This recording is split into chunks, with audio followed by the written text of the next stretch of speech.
हूं आपके साथ शीरी और हम इस वक्त वर्चुअली उसी चांद पर खड़े हैं जहां हिंदुस्तान का मान चंद्रयान-3 कुछ घंटों के बाद यहां उतरने वाला है।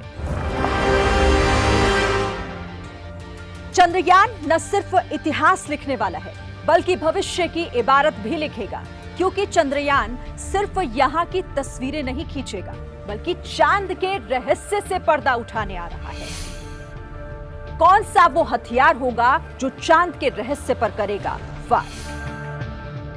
बेसिकली आप इसे ऐसे समझिए कि इस चंद्रयान पर लगे पेलोड यानी उपकरण ही चंद्रमा को बेहतर तरीके से समझने और दुनिया के मन में उठ रहे सवालों के जवाब तलाशेंगे। चंद्रयान के साथ इसरो ने कुल 7 पेलोड भेजे हैं, जिसमें 4 इस लैंडर के ऊपर लगे हैं। सबसे पहले बात लैंडर के हथियारों की कर लेते हैं। पेलोड से पहले चंद्रमा के इस वातावरण के बारे में आपको थोड़ा सा समझा देते हैं, जिससे चंद्रयान के काम को आप आसानी से समझ पाएंगे। चंद्रमा पर सूर्य की अल्ट्रा वायलेट किरणें आती हैं, जिससे सोलर एनर्जिक पार्टिकल्स यानी SEP की बौछार होती है। इससे चंद्रमा के वायुमंडल में मौजूद इलेक्ट्रॉन आयोनाइज हो जाता है और इन कणों में पॉजिटिव इलेक्ट्रिक चार्ज आ जाता है। ये पदार्थ चंद्रमा की सतह पर भी मंडराता है और कई किलोमीटर ऊंचाई तक पहुंच सकता है।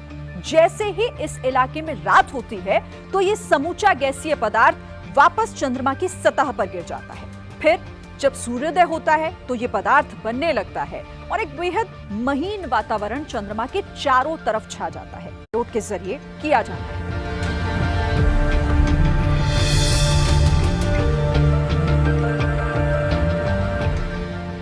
Radio anatomy of moon bound hypersensitive ionosphere and atmosphere.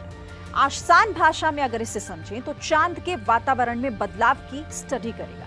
इसका काम होगा लैंडिंग साइट पर चंद्रमा की सतह पर प्लाज्मा यानी आयन और इलेक्ट्रॉन के घनत्व को मापना। इनमें समय के साथ होने वाले बदलाव का अध्ययन भी करेगा।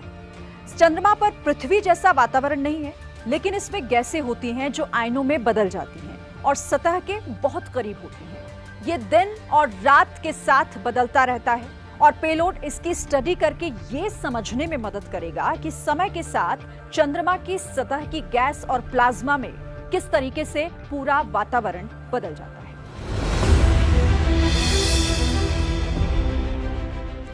ये है ILSA, instrument for lunar seismic activity. आसान भाषा में अगर इसे समझे तो चंद्रमा की सतह के नीचे होने वाली हलचल या कंपन को रिकॉर्ड करके ये पता लगाना है कि चांद की भीतरी सतह आखिर कैसी है। आप इसे ऐसे समझिए, जिस तरीके से पृथ्वी पर भूकंप आते हैं, भूकंप कहीं और आता है और हम उसे रिकॉर्ड कर लेते हैं कि जमीन के कितनी गहराई में आया है, एपिसेंटर वगैरह वगैरह। अब यही बात चांद पर भी लागू होती है। किस तरह की वेव और इंटेंसिटी लगाया जाएगा कि चांद की भीतरी सतह आखिर कैसी है। इसी तरह तीसरा पेलोड है चेस्ट, चंद्रयान्स थर्मोफिजिकल एक्सपेरिमेंट। मतलब चांद की सतह पर जो धूल है उसकी स्टडी करेगा। लेकिन क्यों करेगा, अब जरा आप ये भी समझिए। देखिए, दरअसल चांद की सतह पर उठ रहे धूल के ऊष्मीय गुण यानी थर्मल प्रॉपर्टीज क्या हो सकती है। अभी तक की रिसर्च से यह पता लगा है कि चंद्रमा की मिट्टी की थर्मल कंडक्टिविटी पृथ्वी के मुताबिक कम है और अब जब यहां दिन से रात होती है तो सतह का तापमान घटने में कितना वक्त लगता है, इसके लिए 10 सेंटीमीटर गहराई में रॉड डाली जाएगी यानी 4 इंच नीचे। अब 4 इंच मोटी तह में किस तरह टेम्परेचर वक्त के हिसाब से ड्रॉप होता है वो भी पता लगेगा। चंद्रमा की सतह पर कई तरह के पदार्थ हैं जो उसके भीतर हीट का बहाव पृथ्वी के मुकाबले कितनी तेजी या फिर धीमी गति से होता है, इसकी खोज चेस्ट करेगा। इसका काम चांद के साउथ पोल के करीब सतह की प्रॉपर्टी मापना है। चेस्ट पेलोड का मकसद लैंडिंग साइट पर 100 मिलीमीटर की गहराई तक थर्मल कंडक्टिविटी और चांद की सतह पर तापमान प्रोफाइल मापना है। ये मोटर बेस्ड सेंसर को चांद की सतह में डालकर किया जाता है। लैंडर में लगा चौथा पेलोड है LRA, laser retro reflector array.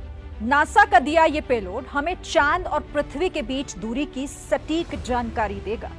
दरअसल अभी तक नासा लेजर बीम के जरिए धरती से चांद की वास्तविक दूरी का पता लगाता है। चूंकि हमें प्रकाश की गति पता है, तो भेजी हुई लेजर बीम रिफ्लेक्ट होकर हमको किस समय हासिल हुई उस अवधि का पता इसके जरिए चलेगा। ये विधि इतनी सूक्ष्म है कि चंद्रमा की दूरी या उस स्थल की दूरी जहां LRA रखा गया है, वहां की दूरी मिलीमीटर की शुद्धता तक प्राप्त की जा सकती है। इसी से पता लगा है कि चंद्रमा पर हर साल पृथ्वी से 3.8 सेंटीमीटर दूर होता जा रहा है। अब LRA इसकी और सटीक गणना हमें देगा। अब आते हैं रोवर प्रज्ञान पर। रोवर पर भी 2 पेलोड लगे हुए हैं। पहला है LIBS, laser induced breakdown spectroscope.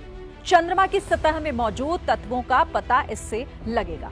जहां पर यह रोवर पहुंचेगा, वहां लेजर किरण को चंद्रमा की सतह, जिसे रेगोलिथ कहा जाता है, उस पर केंद्रित किया जाएगा।